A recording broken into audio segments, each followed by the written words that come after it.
Good evening to all the delegates that are present here.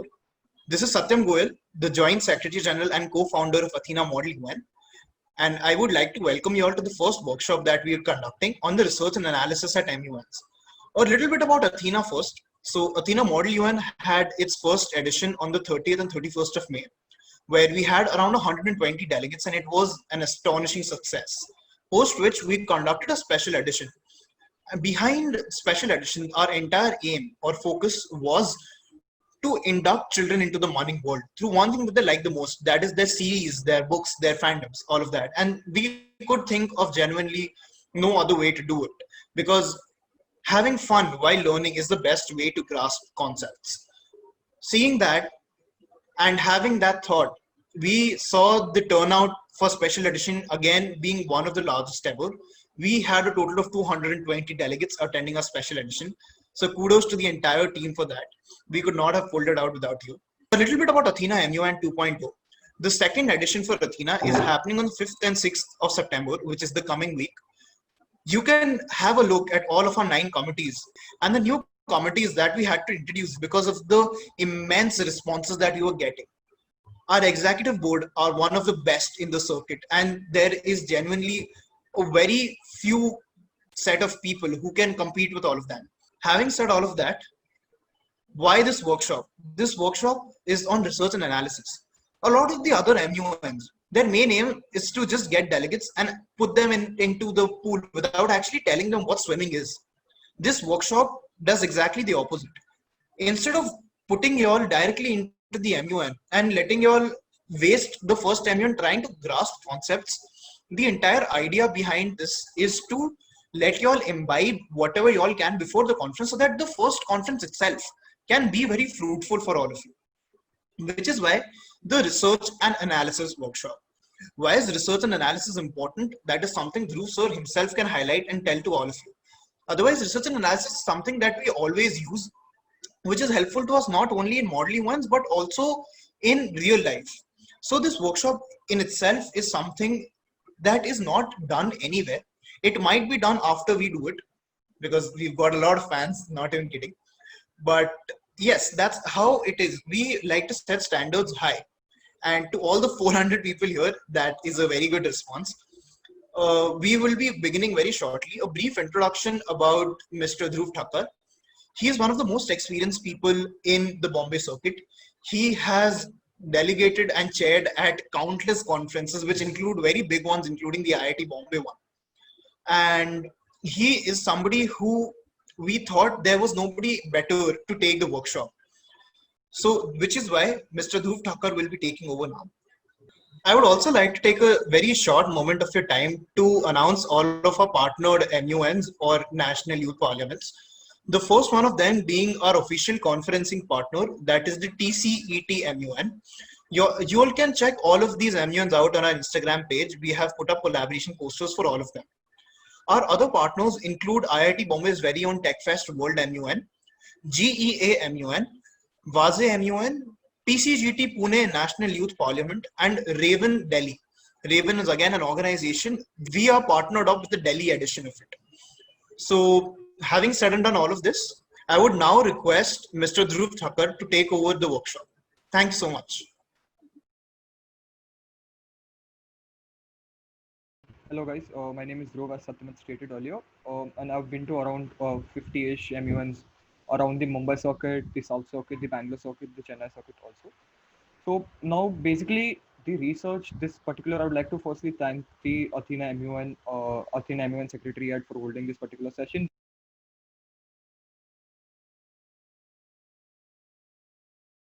Firstly, you need to understand the basic aims and principles under which a United Nations was formed, right? Because your speeches should be revolved around that itself, right? Now, if you look at the basic aims and principles, obviously everyone knows that the United Nations was formed after the World War II, after the catastrophic events which surrounded the World War II, right? The major aim of the United Nations is obviously to maintain peace and security over throughout the world, to develop friendly relations between the nations. That is one of the major crux or what the mandate of the United Nations is to, right? So your speeches which you make should be taken into consideration after you need to research the aims and principles of the United Nations. Now, if we move to the principles of the United Nations, the main principle of the United Nations is that all members have sovereign equality, right? Each member is equal, irrespective of the size, irrespective of the GDP, irrespective of their population, or whatever democratic institutions they're following, whether it is a socialist nation, whether it's a capitalist nation, whether it is a communist nation, right? So that are the basic principles of the United Nations, basic aims and principles of the United Nations, right? Now, while making a speech, you should obviously keep these things in mind for the simple reason why. Now, I've been to certain MUNs, right? Now, certain delegates are of misconceptions, right? That the chairperson expects our speeches to be like, a little more out of the aims and principles of the United Nations, right? Now, I've also seen certain delegates literally asking for warmongering in the United Nations speeches, in their speeches they make in the MUN. Now, delegates, this is simply not recommended for you guys to do, because the main aim why you are sitting in a particular committee of the United Nations, let it be a UNHRC, let it be an economic committee, let it be a Security Council committee, is because you are there to actually maintain the peace and security in the world. And also, if there is a situation where there is a breach of peace and security, then you are there to like maintain the status. You are there to maintain the status quo, and you are there to like restore what the situation was there before, right? So, while making your speeches, it is highly imperative that you keep in mind the aims and principles of the United Nations, right? And now, in order to do that, you need to refer to the United Nations Charter. Now, what is the United Nations Charter, right? Now, the United Nations Charter is basically a basic foundation, or it is like a constitution, right? For the Republic of India, there is a Constitution of India. For the United Nations, there is a United Nations Charter. So now this basically the United Nations Charter establishes certain principles, aims. It has the mandate of various committees which are set up in the United Nations. Then it has the various provisions which would enable us to like exercise certain mechanisms, exercise certain like the chapter 6 and chapter 7 of the United Nations Charter, right? So if you look at the United Nations Charter, I'm pretty sure that your first starting point in the research, if you're going to UN committee, should be United Nations Charter. Now, if you look at the Charter of the United Nations, the first the first page mentions the aims and principles of the United Nations, which mentions we, the people of the United Nations, determined to save succeeding generations from the scourge of war. So now, basically, if you look at it that way, the main aim of the United Nations was to prevent an outbreak of another world war. The reason United Nations is there is to prevent an outbreak of another conflict, major scale conflict, which would involve all the countries, and also to prevent any certain small conflict which would lead to loss of humanity, killing of innocent people, again, breach of international peace and security. So you have to keep these principles while you state your speech. You have to keep in mind that you are a diplomat, and you are role playing the diplomat. You have the powers of the diplomat, and you need to have a hypothetical scenario in mind, that how would my actual portfolio represent the United Nations. Obviously, in United Nations, you would rarely have seen, not really, actually, I don't think there are a lot of incidents where people have openly waged for war in the United Nations, right? So this is the basic formula, that if you are making a speech, if you are researching something, that research should be based towards the point of solving the conflict, and not towards the point of even increasing or like making situations conducive in which the conflict is going to be more aggravated in nature. While you're researching, your research should be in line with the aims and principles of the United Nations. Basic aim of the United Nations is to maintain international peace and security, and you need to keep in mind also the basic principle of the United Nations, that is, all nations are sovereign in nature. All nations are equal, irrespective of their geographical location, their economic stability, their the GDP they have, the form of political structure they follow. If they are a member of the United Nations, then it is equal. Let it be United States of America versus Somalia. Both of them are equal in terms of getting recognized inside the United Nations, right? So there is no scope in United Nations where two countries are getting discriminated over their actions, which would potentially be breach to international peace and security. So your research when you are starting should be kept in aim with this, right? Now, what is your role as a delegate, right? Now, you need to take into consideration that the main part of the Model UN conference is consists of two parts: the executive board members and the delegates. Right now, you guys are the delegates. Delegates are basically the representatives of your particular country, which is, I think, should be obvious to everyone. Now, what your role is to ensure that your stance, your country's stance, what your country believes is kept in place. For that, what is important is your participation. So a basic role of the delegate in the first basic, nothing else. The basic role of the delegate in this particular committee is to ensure that there is participation done by him. Like now, there is no reason for you to participate. Enroll for an MUN, pay the delegate fees, and just not speak in the committee. So the first and foremost thing you should do is you should ensure that you are speaking regularly. You are ensuring that your country's points, your country's views, your country's policies are put forward under the United Nations forum. Any committee you are going to dissect, let it be dissect, let it be an SC, let it be a crisis committee. So the basic aim is that if you are filling the form of an MUN, whether online or offline, you should ensure that you are speaking. There is no reason for you to just come to an MUN and just sit. Trust me, guys, everyone has been there. First timers also, everyone was a first timer, right? I was the first timer, the secretary of Athena MUN, Mr. Satyam was also first timer. So everyone which is sitting, the person who is sharing was the first timer. No one like just randomly comes as a 10th timer in an MUN, a 15th timer in an MUN. You just need confidence, and that confidence comes from the research you do, right? Now, that is the first thing that you need to, while delegating, again, diplomatic courtesy, right? The role of the delegate is to maintain his diplomatic courtesy because if you are undiplomatic, the chairperson looking at it not as a point of view of an MUN, looking at it as an actual UN scenario, right? Now, if you are the delegate of USA, right? Now, if the delegate of USA conducts unparliamentary behavior or undiplomatic behavior inside the United Nations General Assembly meeting. Let's say it's the United Nations General Assembly meeting, and the representative of the United States of America is behaving unruly or undiplomatic, or he's not behaving in a parliamentary form of manner. Now, that does not only says about how he is as a person, but also he's representing their country there. So basically, it is the whole credibility of his country comes into play.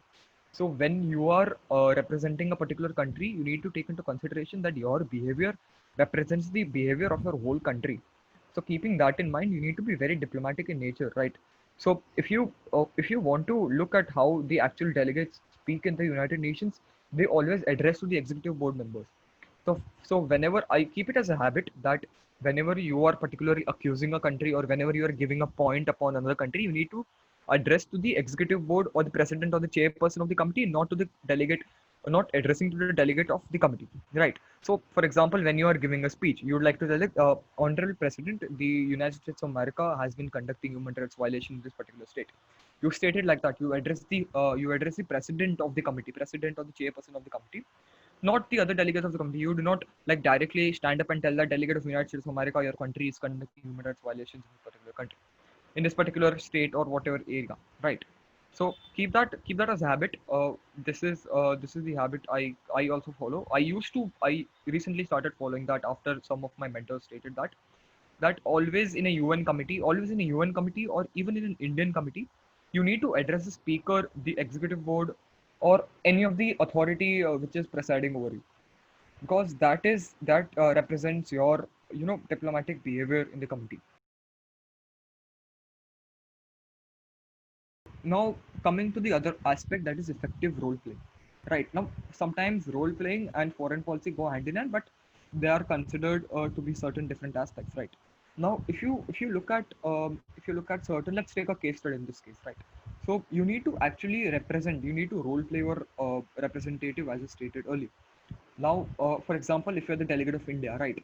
Now, if you look at India's speeches in the United Nations, you clearly notice the fact that India does not comment on other nations' internal politics, right?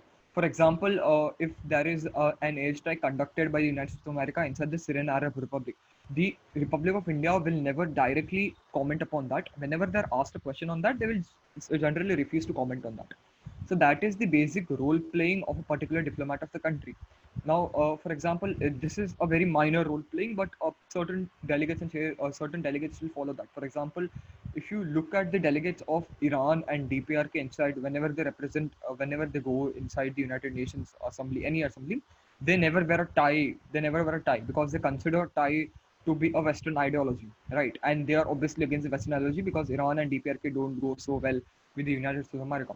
So these are certain small role-playing elements which a good executive board member will surely notice in you. So basically, as I gave an example that India being a neutral, non-aligned country, it does not, its representative never comments on issues which it directly does not affect the Republic of India. Same goes for China also. So if China has a direct vested interest, unless China has a direct influence or a vested interest inside a particular topic, to particular agenda item on the United Nations, they will never comment on that because they value their diplomatic relations with the other countries. Now, but that is not the same for some other countries like the United States of America. Now, for example, if there is a human rights potential activity, non-confirmed human rights activity going on in a particular country, they will go about and comment irrespective of the diplomatic relations with the country. Now, for example, if you look at the recent Hong Kong issue which is going on with regards to China, right? The recent Security Act which was passed by China. So that particular Security Act does not concern USA at all. But still they comment on that because that is their role playing in the committee, right? Obviously, we have the freedom of expression, we have the freedom of speech in the committee, but you need to take into consideration. You need to take into consideration that a sovereignty of the country should not be violated, right? You just cannot put offensive remarks against a particular country because that again goes against the ideals of the United Nations because each country, as I stated earlier, is a sovereign country in it itself. So basic role playing. So let me tell you how will you know a basic role playing of the country. Now you need to understand the fact that you are going in model MUN because it is a simulation of UN. A model UN is a perfect when all the delegates are properly simulating their own portfolios, right? So that is when that happens only when the delegates are actually role playing into the character of the representative. Now, how will you know how to role play in a particular how will you know how to role play your particular portfolio? Right. So if you look at if you go to YouTube, there are several videos which the diplomats have been taken while giving the speeches. Right. Now, for example, our former permanent representative to the UNSC, he also there are several videos of him also speaking in the UNSC.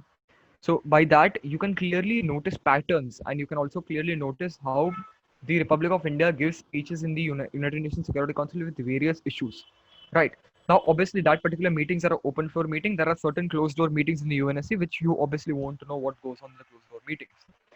So that is the basic role playing element, effective role playing in the committee, right? Now, firstly, they should be prepared. The delegates you need to take into consideration. You should be prepared to compromise with the other nations represented, and you need to adapt the policies where you need to meet the current circumstances in the particular with regards to the particular agenda also, right?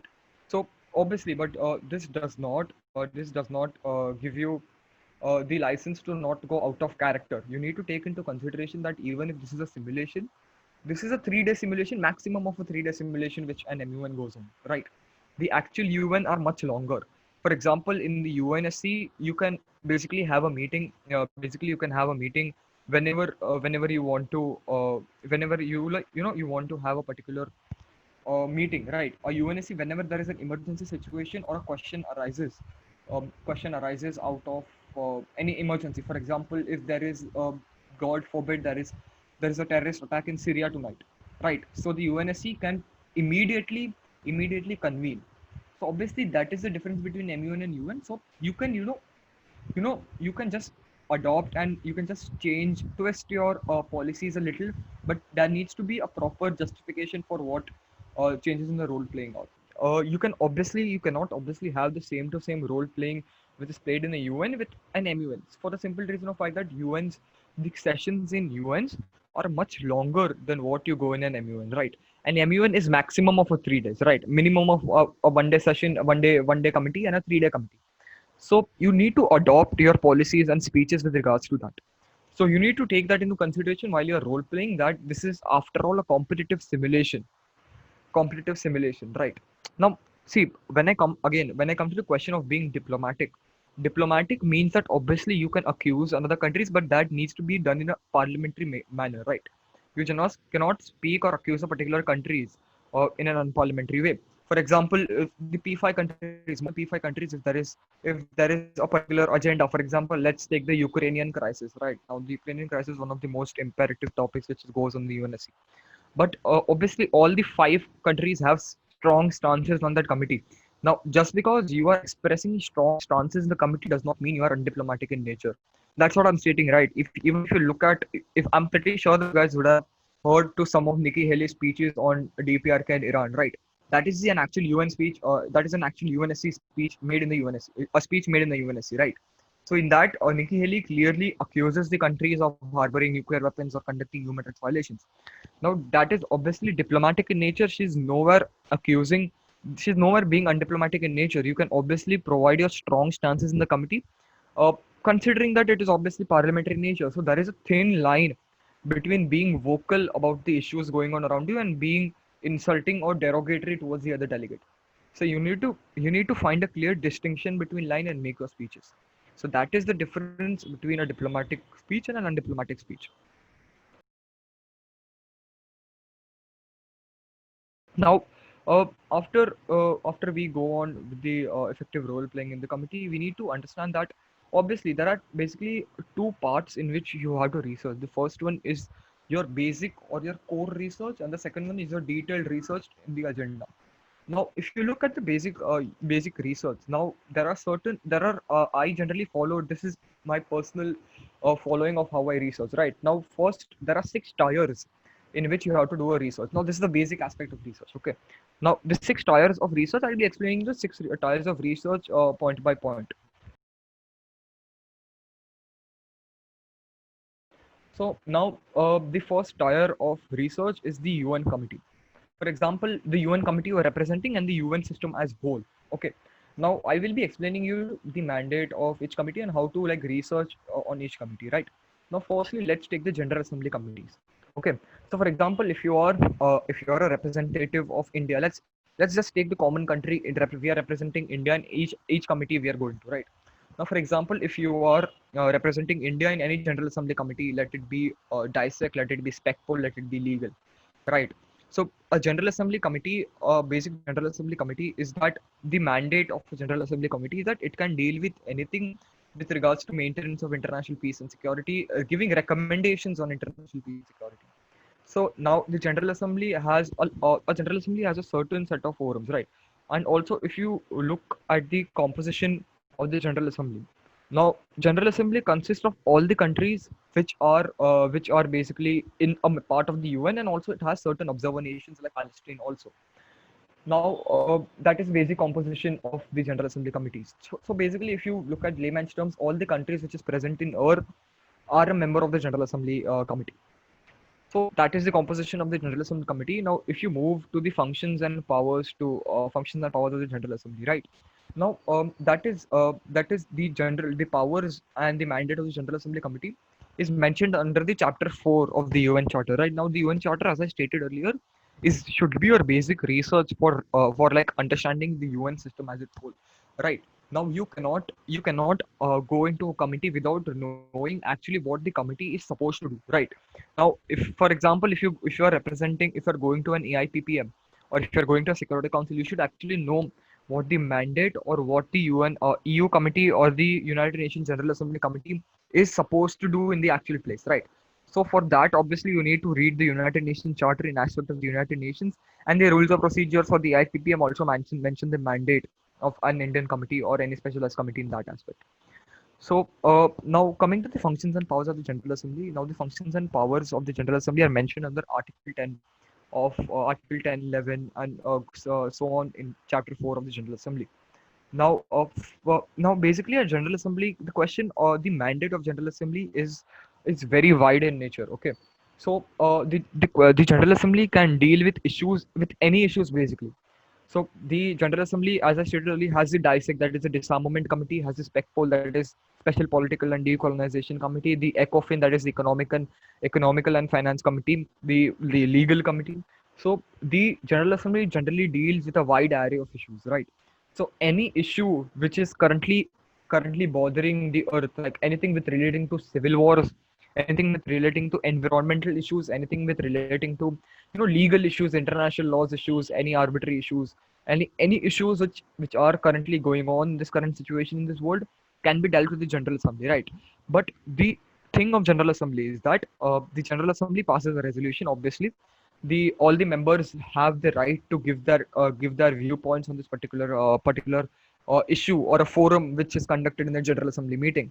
So in the General Assembly, the mandate is simple, right? You can recommend the member nations, you can recommend the Security Council, you can recommend any organs to do a particular thing. It's recommend. The keyword here is recommend, or it would suggest, right? So now when you move into a General Assembly committee, you need to take into consideration your powers. Now a General Assembly cannot take binding decisions.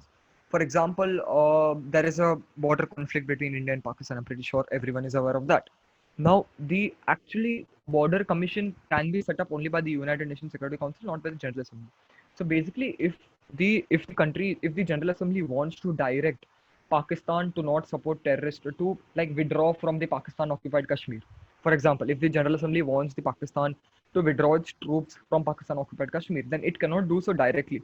It has to recommend Pakistan. The recommendation will go to Pakistan. The suggestion will go to Pakistan, and it is solely upon the decision of Pakistan whether it wants to withdraw its troops from POK or not. So now the question obviously would arise in your mind is why then what is the need of the General Assembly committee to be put in place, right? Now, firstly, when you look at the General Assembly committees, the General Assembly committees rather obviously it provides a basic recommendation, a framework for the other committees and countries, but a General Assembly committee generally form a statement in the international community, right? Considering the fact that there are all the countries all the countries consisting in this current world are a part of General Assembly, then the majority resolution obviously would state that the majority of these countries are giving a statement that they want Pakistan to withdraw their troops from the Pakistan from POK, right? So a General Assembly resolution, even though it is not binding in nature and it cannot have put a compulsion on a nature to do compulsion on a country to do something, it forms an impact and it forms a pressure on that particular country to do that particular action which is mentioned in the United Nations General Assembly, simply for the reason of fact that most of the international countries there is international pressure on the country put, right? So now this is the basic General Assembly mandate. If you look at, if there are certain there are a lot of organs of the General Assembly, as I stated earlier, right? Now chapter 3 of the United Nations charter clearly state that several organs of the United Nations can be formed, and under that obviously one is General Assembly. Now, another major issue of another major on you need to know something is, right. The General Assembly obviously does not cannot make binding resolutions, but you need to take into consideration that the Security Council makes binding resolutions. The General Assembly puts forward recommendations to the Security Council. Right. Now, the General Assembly is one of the basic organs of the United Nations, which is currently present over here. So when the General Assembly makes a resolution, it can obviously guide the Security Council to do something. Right. Now, as I stated previously, under the United Nations Charter, right. Now, if it is a piece of paper, like a constitution or a charter or an international legislation which is put in place, it can obviously be amended. The amendment of the United Nations Charter is also done via the General Assembly's recommendations and the General Assembly's resolution, right? So that is one of the major function of the General Assembly. The General Assembly also does auditing, budgeting of the United Nations also, and it also plays a part in appointing the Secretary General. So again, the General Assembly is one of the basic organs of the United Nations, and it is, even though its resolutions are non-binding in nature, but it is obviously an impactful. It forms an impactful pressure on the country to do something, and also it is put forward as an international statement put forward in a particular issue. For example, there are certain issues which have never been brought up to the Security Council just because of the veto power which is exercised with the members, right? Now, let's take the case of the Jerusalem, the issue of recognizing Jerusalem as the capital of Israel by the United States of America. Now, that particular issue never went on to the Security Council because the United States of America didn't allow the other countries to put forward that proposal. But a resolution was passed in the United Nations General Assembly, which did not agree with the United States of America declaring the capital of Jerusalem, declaring the capital of Israel as Jerusalem, and also shifting its embassy over there. So by that context, you can clearly say that there is an international pressure put forward on the United States of America by the General Assembly resolution. Even though United States of America didn't pay heed to any resolution, its foreign its positioning with regards to the Jerusalem issue was put forward. So that is the basic General Assembly mandate, which is put in place. Now, if you move on to the next set of the committee, that is the humanitarian committee, right? Now, if you move on to the humanitarian committee, that is basically the UNHRC, the United Nations Human Rights Council. All right. So now this basically the United Nations Human Rights Council deals with a lot of issues with regards to humanitarian issues, violation of human rights, freedom of peace, freedom of expression. So basically, the core documentation which revolves around the UNHRC is the Universal Declaration of Human Rights. Now, it is imperative that while you are moving into a committee which is of humanitarian in nature, which is discussing any questions which are under the humanitarian aspect, for example, discussing the human rights violations in Syria. So, it is important that the Universal Declaration of Human Rights be read, because the Universal Declaration of Human Rights is basically one of the basic human rights which the countries are supposed to uphold in times of crisis, or even not in times of crisis. Now, certain rights such as right to life, right to a fair judgment, these are certain aspects which are considered under the UDHR, right? Now, when we move on to the UDHR also, there is something known as the International Covenant on Civil and Political Rights. Basically, this International Covenant on Civil and Political Rights states again right to life, right to vote. So, if you are going to a UNHRC committee, it is recommended that you move on to read these particular documents which are put in place. The major of those documents are the UDHR, that is the Universal Declaration of Human Rights, the International Covenant on Civil and Political Rights, the Geneva Conventions. Now, basically, the Geneva Conventions are a set of international humanitarian law. I will be explaining to you about international law also in the later part of my research speeches. Yeah. So this is what the UNHRC is. Now, if you look at the mandate of the UNHRC, is obviously formulating guidelines and also continuous monitoring with regards to the human rights situations in the particular country.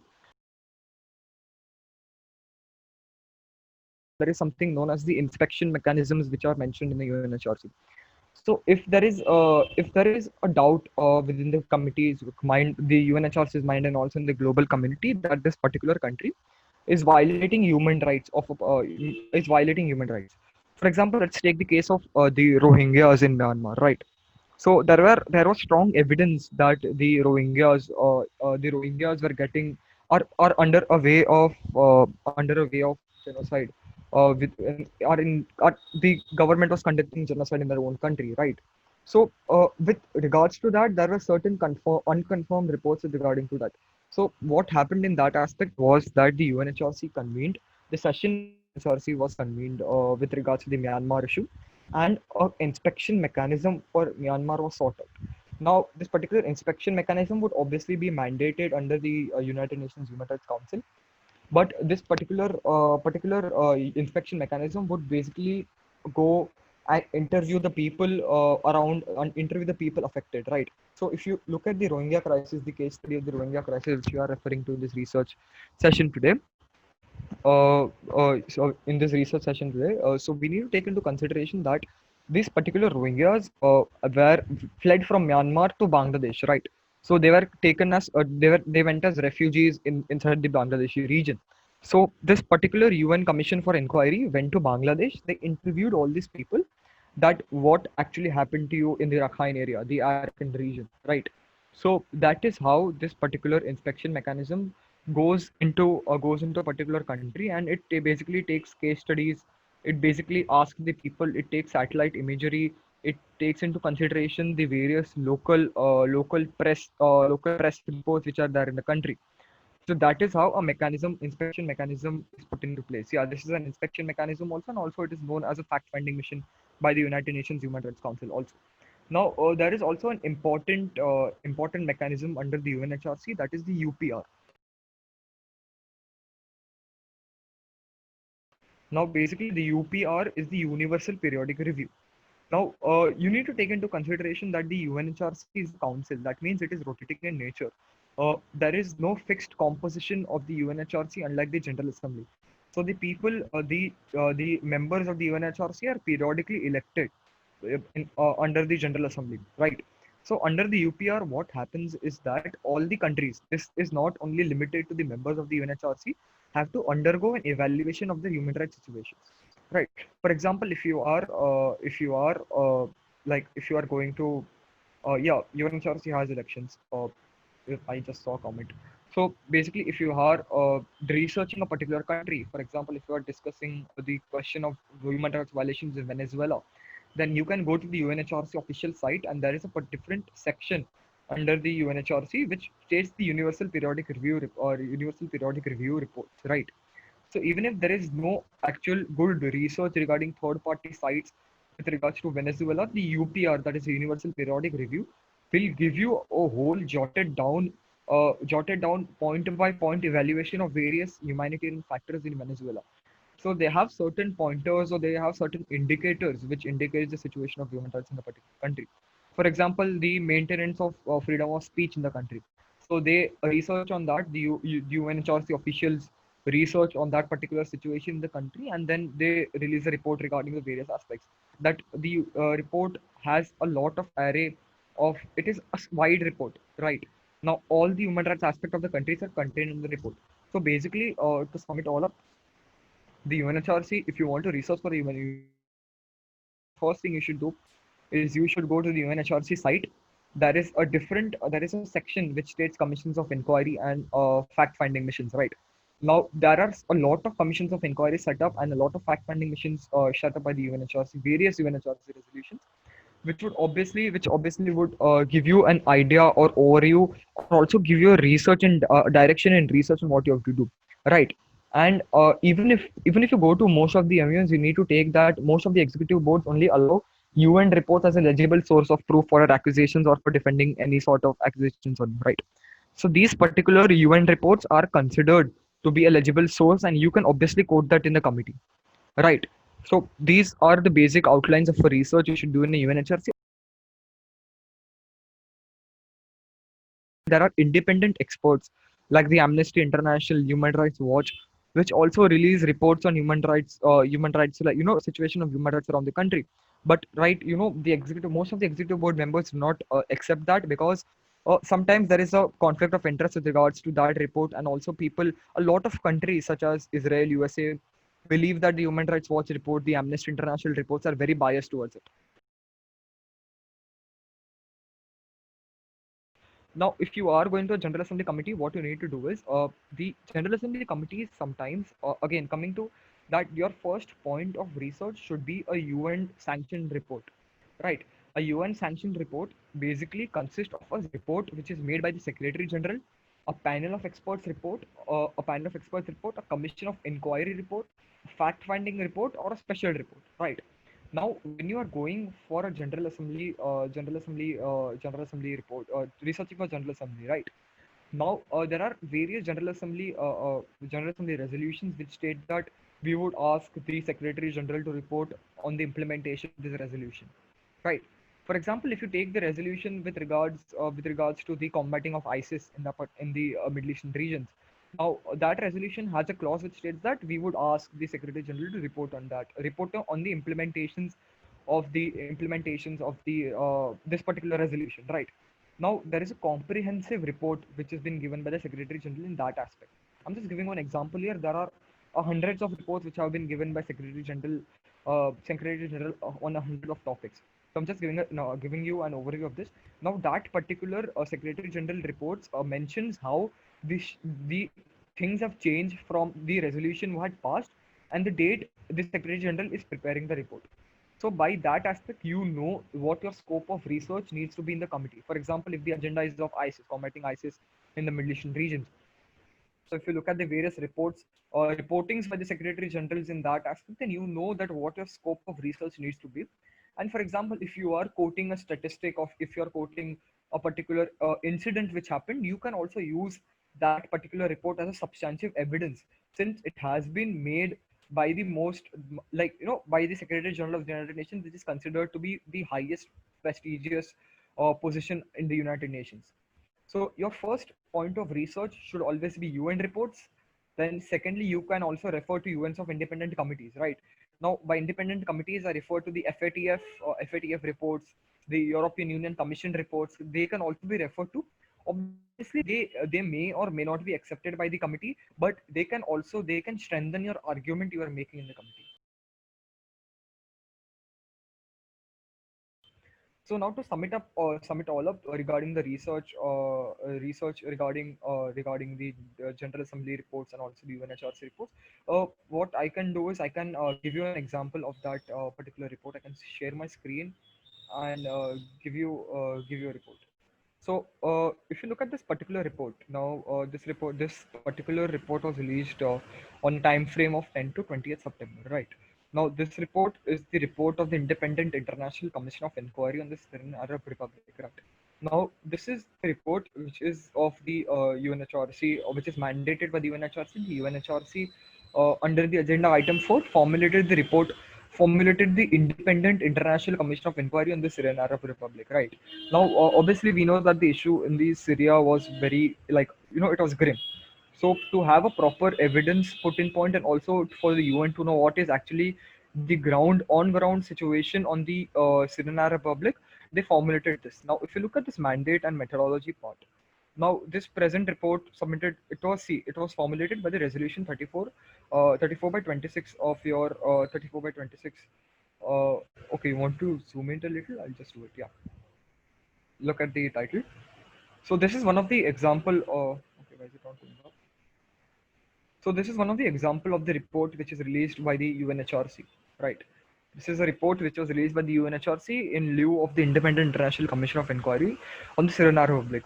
Now, basically, these particular reports these particular things are formed in order for the United Nations and also for the other regions to know that why, how, and why the situation is going on in the Syrian Arab Republic. So this is the report of the Independent International Commission of Inquiry on the Syrian Arab Republic.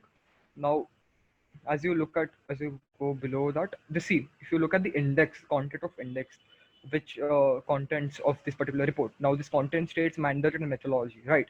Now, this particular mandate and methodology states how this particular report was came into inspection, right? How the findings of this report came into consideration.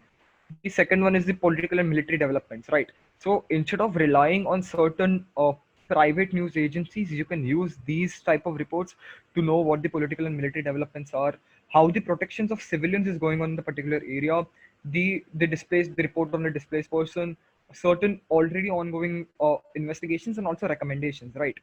Now, obviously, you cannot copy these recommendations and put that recommendations as your own solutions, but obviously, you can get an idea of the solutions which the UN is asking for to be implemented, and you can strengthen your argument that your country wants the same also, and you can also strengthen and properly format that particular solution and that put that into a resolution or put that into a resolution if it is not plagiarized in nature, right? So this is one of the example for a UNHRC report. Now, let me show you what a panel of experts report is. Now, this is the panel of experts report was formed on Yemen, right? Now, if you look at the content, this is a 224-page report which was mandated by the UNSC and the United Nations General Assembly. So now this particular 224 report almost gives you a very detailed overview on the situation of Yemen, right? So if you go to the various sites of the UNHRC, the site of UNSC, then you can clearly look at it that there are already existing UN reports which help you to get the situation. Panel of experts report, the international independent commission reports, the fact finding mission reports, the various inspection mechanisms reports, then the secretary general reports which are released can be used as a research avenues, the basic research avenues from you can start. Now, do not rely on these reports only for your research, because these give you a direction and it gives you a brief point of view on the agenda. when you move on to the other committees, that is the Security Council committee. No, okay. So now you need to be aware of the fact that the Security Council is one of the most uh, powerful committee in this particular United Nations. The reason why the United Nations Security Council is one of the most powerful organs of the United Nations uh, is for the simple reason that their resolutions or their solutions, the resolutions or the solutions which the United Nations Security Council passes has to be is binding in nature. For example, if the United Nations Security Council, in a particular resolution, states that Pakistan has to withdraw troops from a particular region from the POK, right? Then Pakistan has to actually do that. All right. Or if it doesn't do so, then there will be consequences on that particular nation, such as imposition of sanctions and other stuff which can be imposed on the nation. So the reason why the United Nations Security Council is very important and it's also very powerful is because of the binding nature of the solutions or the resolutions which are passed by the Security Council. If you look at that, then the Security Council can be considered as the apex organ of the United Nations, right? So basically, if you look at the composition of the United Nations, it has 5 permanent members and 10 non-permanent members which are elected. Now, if you look at the permanent members, they are also known as the P5 members. That is United States of America, United Kingdom, France, Russian Federation, and the People's Republic of China. Now, what distinguishes this permanent 5 members from the non-permanent members is that these 5 countries do not get elected over and over again. Since the formation of the United Nations, they are a part of the United Nations Security Council and they have something known as the veto power.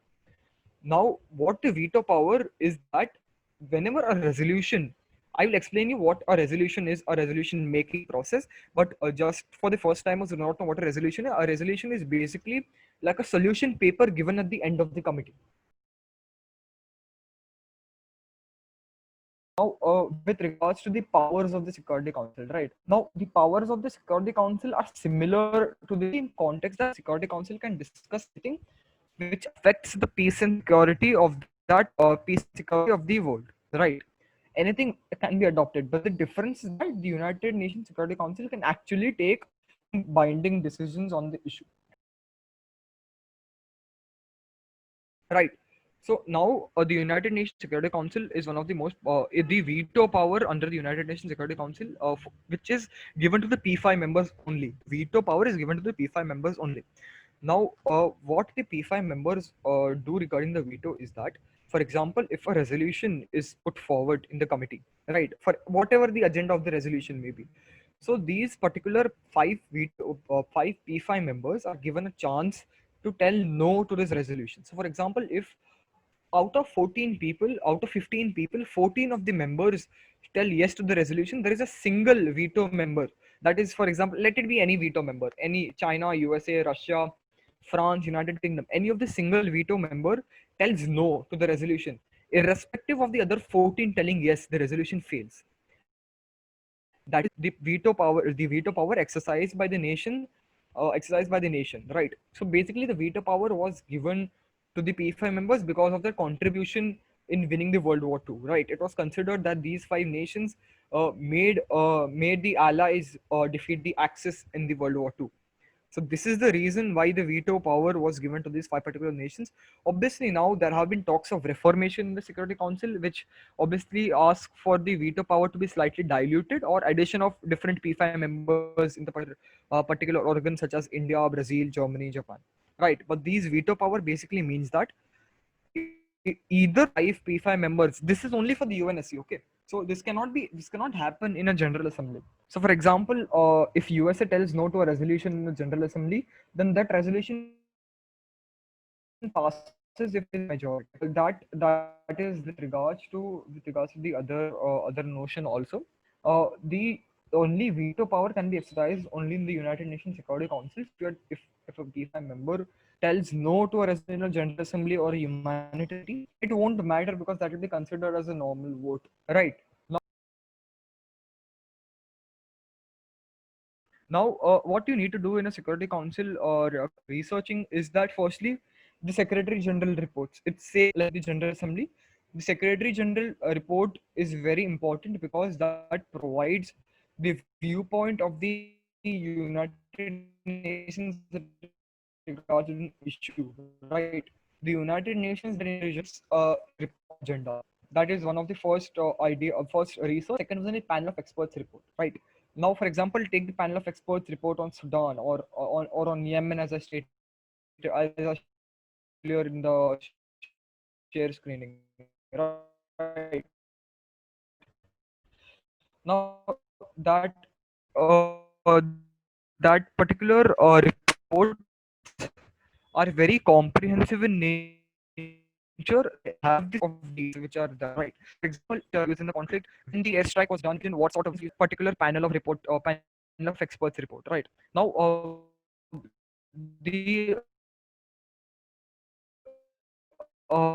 you can get the panel of experts report by simply going to the UNSC site, and there is a column which says research, and you can just go to the panel.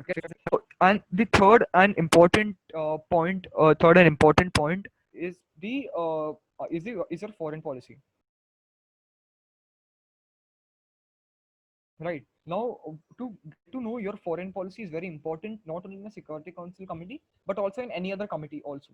Now, basically, what the foreign policy is that what your nation thinks about an issue, right? For example, if you look at India, right, how will you know what is the stance of? Obviously, you are an Indian, so you will know this.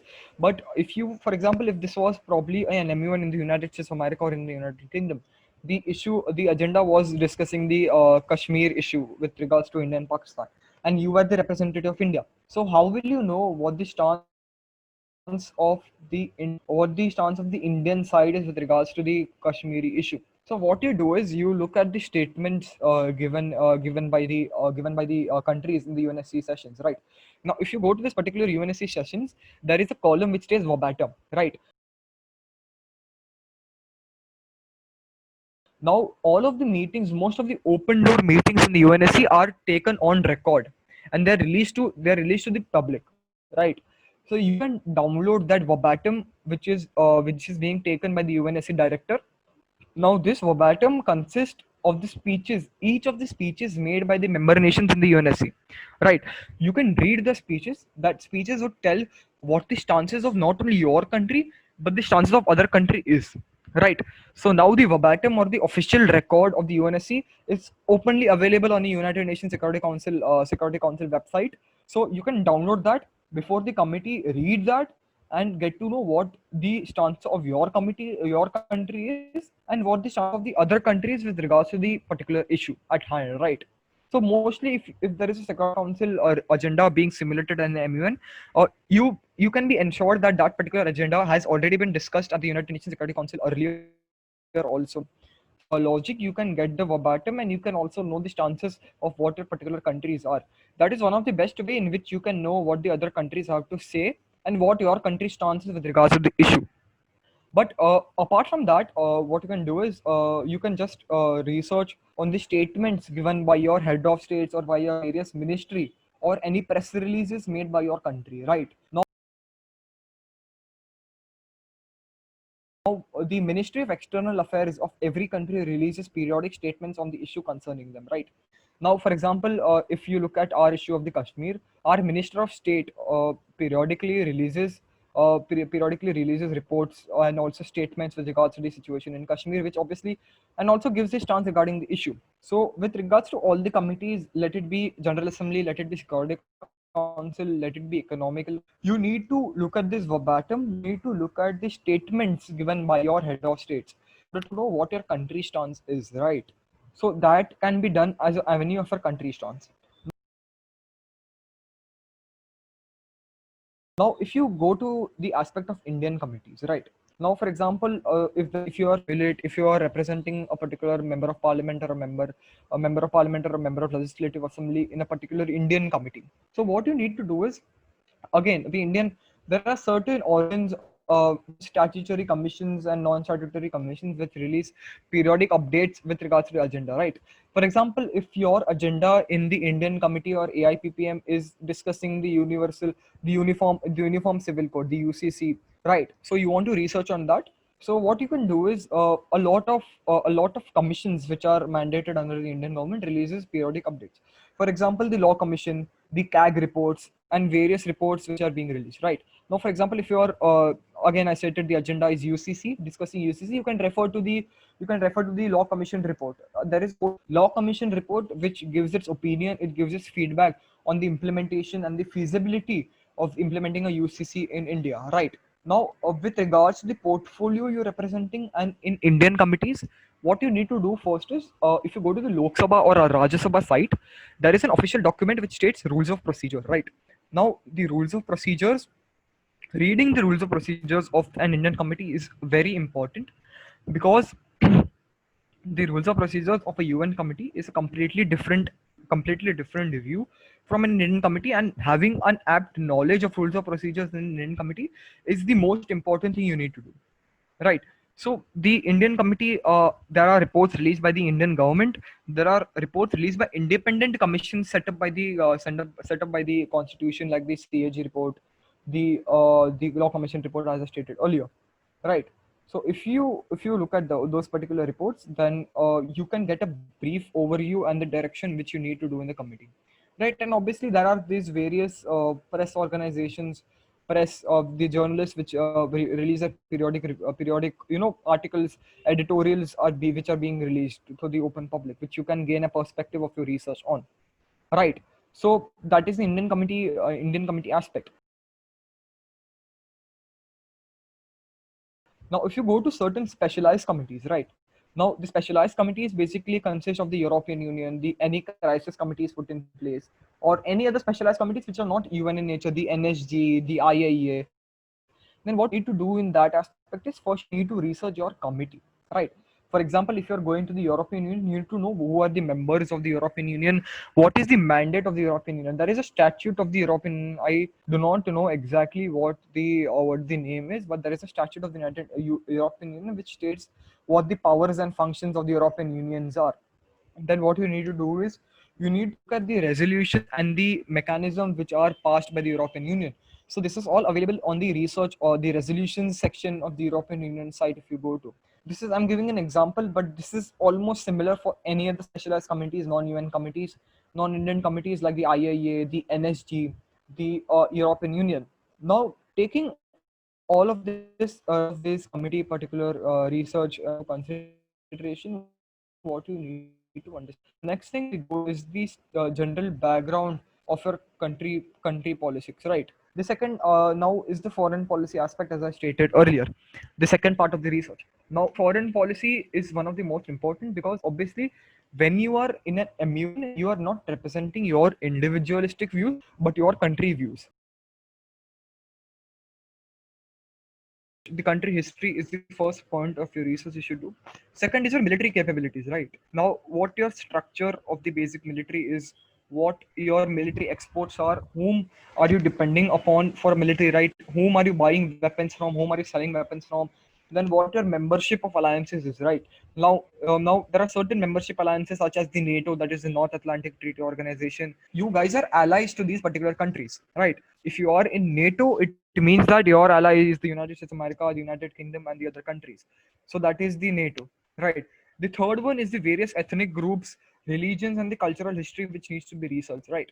Now, let me give you a case consideration in this case, right?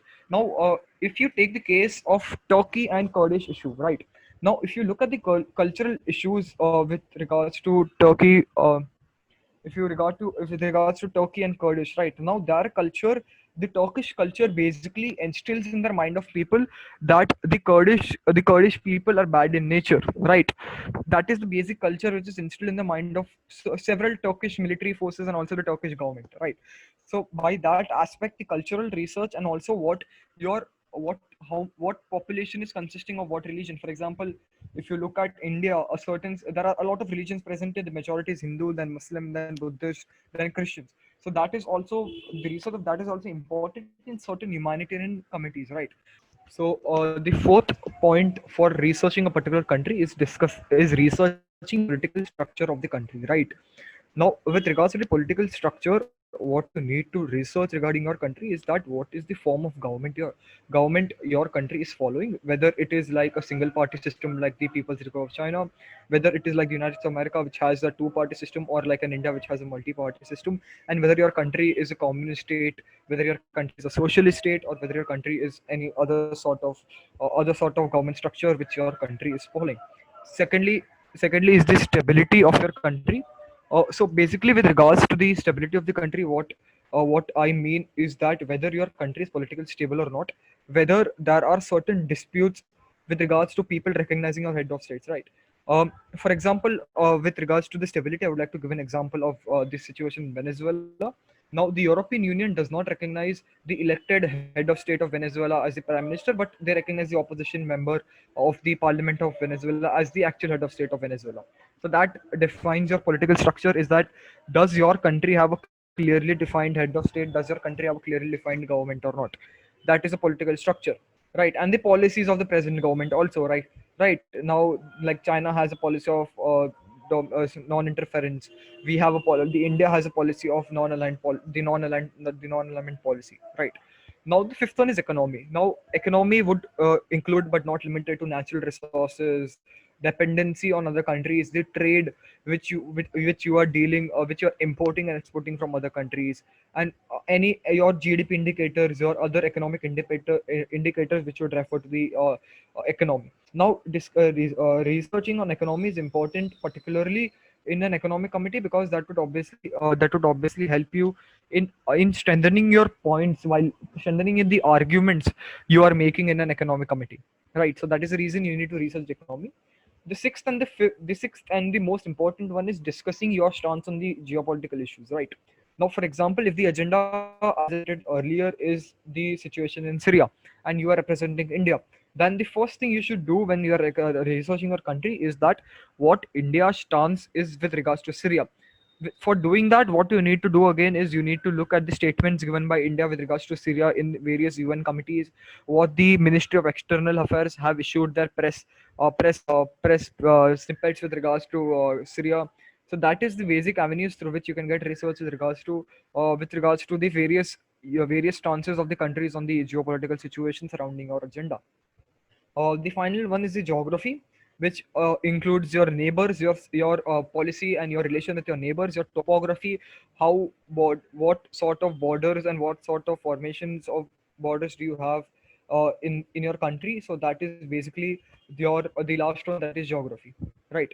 The next part you would do is these are the various sites which you can use not only for country research but also for various documentations for various countries. These are all legitimate sources. Most of them are all legitimate sources which can help you assisting in the research, right? Now you can have a look at this right now, but I'm sure that this guide will be delivered which meaning of topography or delicate topography basically means the like what the structure and landscape of your body is. Like, for example, topography leads to whether there is a particular mountain, it is a hilly terrain, or if it is a flat terrain around the region. That is right. Topography is basically study of maps, if I'm not no, that is cartography. Topography is basically study of the what sort of land is around the particular region. For example, if it is hilly terrain, if it is a flat terrain, right? That is topography. Right. So these are the basic sites, research venues you can use online for your research. I'm displaying it right now. You'll be getting this report later, so don't be worry on that. Another point of an important research is your country website itself, right?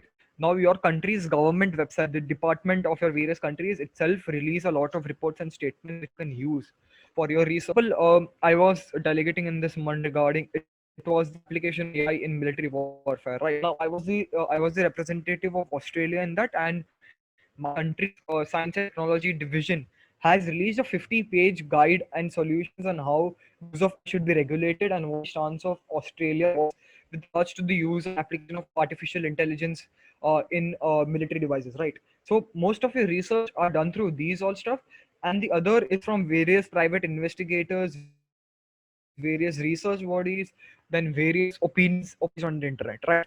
The main part of while you are researching is not just to read research, but rather to analyze the research, right? Now, with that, we come to the one of the most imperative part is that how would you make your speech in the committee, right? So basically, your if the ideal divides his speech into three major parts. The first one is the premise or the introduction to your argument. Second one is the analysis, and the third one is the conclusion. Now, come to the first part, that is the premise, right? Now, for example, let me give you a simple statement, right? A simple statement which is available on internet every day, right? Like hundreds of like a lot of blacks, hundreds of blacks are killed in USA every year unlawfully, right? Now that is a statistic which is available on the internet, like it is available, it is public information, everyone knows that racism goes on, and a lot of blacks are killed in the USA with regards with racism, right? Now when we now that is the structure or the premise of the argument. Now we move to analysis. What will you know with a lot of those type of people are killed by the United States of America police? With that, you can analyze the statement that yes, racism is actually prevalent in the United States of America, and the police differentiate people on the skin of the color, or of the skin or the color of the skin, right? So by that, you can analyze that statement. So your first statement in all of your speech should be your basic argument or a basic statistic, which your whole speech is going to be centered around, right? For example, you can say any statistic or any statement should be your first particular point in the speech you are making. The second part of a speech is analysis. By analysis, I mean is that why did you want to put that particular statement in a particular, why did you want, how do you think that that particular statement is imperative to this particular agenda, right? For example, let me give you a hypothetical situation in which the delegate states that the IAEA has the chemical weapons committee has found, so has investigated and has found stockpile of sarin gas inside a warehouse in Syria. Now that is a public information which is released by a report. Now to analyze that, what I will say is that taking into consideration this particular report, we can clearly conclude the fact that Syria actually harbored chemical weapons. And looking at the chemical weapons attack which took place in the country, we can clearly conclude the fact that these chemical weapons are actually conducted by the Syrian Arab Republic, right? So you give a statement, then you jot down that statement, you analyze that statement, and you come to a conclusion, right? The conclusion is that yes, Syria actually used chemical weapons on citizens, right? This was a very one sentence, two sentence speech. You need to put it in a more detailed way. You need to mention the methodology of the report. You need to mention what report you are. So that is basically that. The first part of your speech is the premise and the structure of the argument which you're going to put forward. The second one is the analysis of the argument or the statistic which are giving in the committee. And the third and the final one is the conclusion, right? Now, sometimes what happens is that you need to look into the fact that sometimes even if you are the most research delegate, you are the most informed delegate in the committee, that doesn't mean that you will get a best delegate because you're not using and utilizing that research to the best extent, right? So to use the research into the best extent, what you do is basically what I generally follow is that I will just research all my. I used to do this before. I just moved into a digital era. What I used to do is I just take a book, I maintain a note for all my MUs. I index, I make an index, I state potential moderated caucuses. I'll explain moderated caucuses and unmoderated caucuses are part of ROP in the later form of structure. But basically, I jot down various debate topics of the agenda. I note that down and I write my important points on that, right? Or important bullet points, I make a write important bullet points. I write where I got that source from, and I make an index out of it, right? So by that, my research is organized. So whenever I'm making a speech, right, and I am the next speaker, I do not panic in the end moment and speak something which I wasn't supposed to say. So organizing your debate is one of the major way in which you utilize your research properly, right? You may have a lot of research, but you do not know how to utilize that. You may not know how to organize that. So utilizing research is equally important than researching on the agenda, right? So now that, right, pre-dynamics of this conference, we are done with how to research. We have to know how to utilize that research, because utilizing the research is equally important as making the research, right?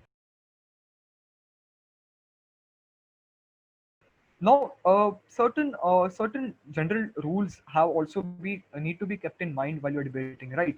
Because this is pre-dynamics, and you just cannot walk into an MUN unprepared, right? The major rule which you need to keep into mind is that you need to have a basic sense of diplomatic courtesy in the committee, right?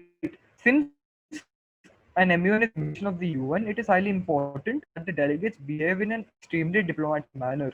Now, unparliamentary behavior in the committee is not only highly looked down by the executive board members, but also the delegates of your other committee feel that you are like you are not behaving to your best extent, and you are not representing your country to its fully full interest, right?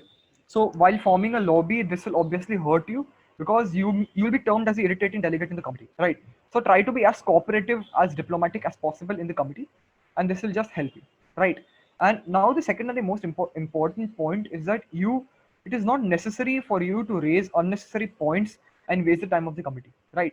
You need to take into consideration that an MUN is a time constraint simulation, right? Unlike the UN, as I stated earlier, this is only of 3 days.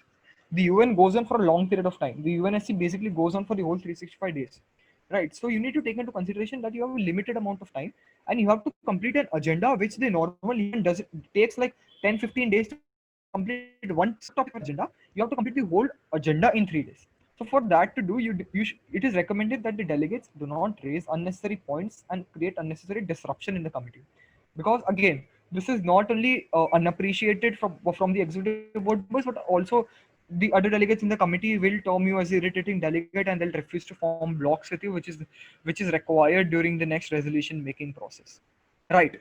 And the third and the last but not the least important point which you need to consider is that listening to speeches is equally important than giving speeches, because now when you are listening to a speech, you note down the points which you feel that are not feasible, or contradictory to the country's policies. The points made by other speech, you can bring that up in your speeches. You can ask questions regarding that particular fallacious speeches made by the delegates. You can raise point of orders on them, right? That is why listening to the speeches, gaining the perspective of other countries, is very important in the UN. It is actually as important as giving a speech. So it's not that you give a speech, you just do not pay attention to who the others are speaking, because if you're expecting the others to listen to you, you should have the basic courtesy that the other delegates should also listen to you. Now we'll move on to the resolution making process, right? Now the first point, let me explain to you what a resolution is. The resolution is a basic crux, or base. It is a solution given at the end of the committee. For all those who are not aware of the ROP, there is an ROP session also being conducted, which the other executive board members will be explaining to you in detail how to make a resolution, what the format of the resolution is, right? So in a resolution making process, you need to take into consideration is that you need to take the mandate of the committee, the functions of and the powers of the committee you are delegating into consideration, right? You cannot add points of a security council in a general assembly resolution, because they are not compatible in nature, right? Because obviously that is not compatible in nature. The second one is the feasibility. Your solutions should be realistic in nature, right? It should not contain something outwardly. It should contain something which can obviously be implemented on an on ground level, right? The solution should be implementable. It should not be something which is impossible to implement in its scale, right? Now third one is the solutions mentioned in the resolution should be reflective of your foreign policy. The policies which you are put the solutions which you are putting in a resolution should not be contradictory to what your foreign policy is with regards to this particular thing, right? And what you need to do is a draft resolution. While you're making a draft resolution or a solution paper, you need to think it as the main goal or main trick for having a best draft resolution is not to keep it long. The goal is not to keep a resolution as long as possible. It is the resolution to keep as comprehensive as possible. Your solution should be concise and comprehensive, and not long and confusing to the other delegates, right? Because that would like make you lose the support of the committee. If your resolution is just long, you are making a resolution just in the way of show, right? So concise resolution is the best resolution. So there is only one part of the research which is left now, that is lobbying. Lobbying, right? So when you go to, basically, if you understand what lobbying is, so basically lobbying is convincing other delegates to support proposals or support your draft resolutions in a committee, right? That is what basic lobbying is. So the trick for lobbying is that you need to be your firstly the trick of the simple formula of lobbying is that your points don't need to be good, right? Your research needs to be good. The other delegates need to understand the fact that yes, you are actually good. You are actually a good delegate. You actually have good research. You can actually put good points forward in the committee. Now, to have good points forward in the committee, what is important is that you need to have good research. So the basic lobbying, everything jots down to research and what your pre-conference dynamics is, right? So basically, if you are lobbying in a particular committee, then you need to make sure that you're making good points, your foreign policy is apt, and you're not too pushy about your resolution also. So if you're pursuing a delegate you're persuading a delegate to support a resolution, you need to make sure that you're doing it in a normal, casual manner so that it rather seems as mutual cooperation rather than a desperation from by. So that is the basic. I think the basic aspect of the research, which would be highlighting in this fact. And also the final part is that I would ask the delegates to read these particular international law legislation, the basic international law legislation, which should be read in order to have a basic knowledge about the various conventions and regulations putting in place. I will be sharing the screen to you. The document which I am showing you will also be shared by the secretariat. So do not worry about it. All right. So these are the basic conventions which need to be read by the delegate. The basic idea of them is necessary in a UN committee so that you have a backing of international law articles while you are making your argumentation, right? Now, having certain articles said and supporting your view under international law just only reinforces your stance in a committee and also appreciated by the executive board members. So these particular conventions and articles in international law legislation which are important, right? There are a lot of international law conventions and other laws also, but these are the most important. Vice delegate is the one who uses his research, not the delegate who is most researched. The most researched delegate may or may not win a best delegate, but the delegate who utilizes his research in the best way will surely win the best delegate. Yeah. With that, I would like to sincerely thank Mr. Dhruv Thakur for conducting this workshop. So, with that, I would see you all at Athena 2.0 and thank you all for coming here.